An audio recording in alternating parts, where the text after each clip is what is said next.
தேவனுடைய பரிசுத்த நாமத்திற்கு மகிமை உண்டாவதாக. இந்த காலை வேளையிலே உங்கள் அனைவரையும் ஆண்டவராகிய இயேசு கிறிஸ்துவின் இன்ப நாமத்தில் உங்களை அன்போடு வாழ்த்தி வரவேற்கிறேன். விண்துளிகள் வாயிலாக இந்த நாளில் சந்திப்பதிலே மிகுந்த மகிழ்ச்சி அடைகிறேன். இந்த நாளின் செய்தியின் தலைப்பானது துணிந்தவருக்கு துக்கம் இல்லை. அப்போஸ்தலர் 7ஆம் அதிகாரம் 60ஆம் வாக்கியம் சொல்கிறது, அவனோ முழங்கால் படியிட்டு, ஆண்டவரே, இவைகள் மேல் இந்த பாவத்தை சுமத்தாதிரும் என்று மிகுந்த சத்தமிட்டு சொன்னான். ஒரு கிறிஸ்தவனை அழித்தால் 1000 கிறிஸ்தவர்கள் எழும்புவார்கள் என்பதற்கு சாட்சியாக விளங்குபவரே ஸ்தேவான். கிறிஸ்தவ உலகில் முதல் இரத்த சாட்சி இவர். அன்று முதல் இன்று வரை தங்களையே இரத்த சாட்சிகளாக அர்ப்பணிப்போர் எண்ணிக்கைக்கு அடங்காதவர்கள்.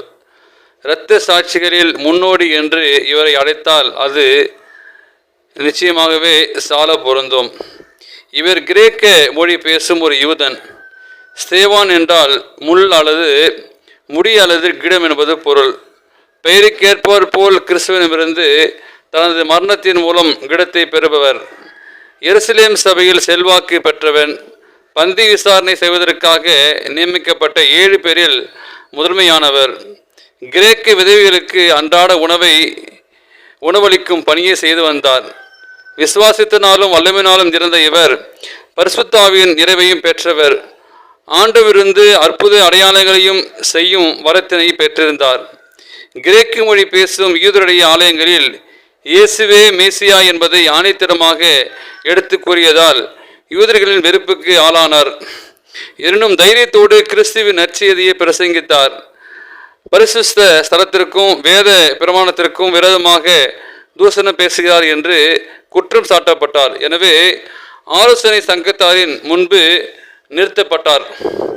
ஸ்தேவானின் பதில்களால் எதிரிகள் ஆச்சரியமும் ஆத்திரமும் கொண்டனர்.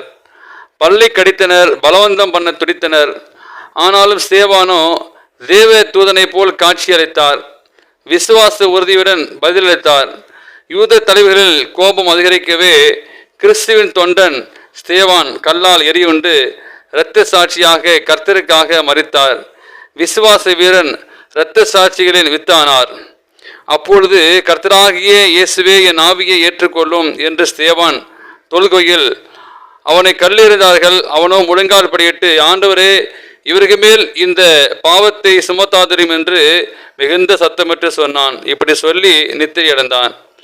தேவனுக்கு பிரியமானவர்களே, கிறிஸ்துவின் பணியில் இரத்த சாட்சியும் மரிக்க நீங்கள் ஆயத்தமா? காலங்கள் கடந்து செல்கிறது.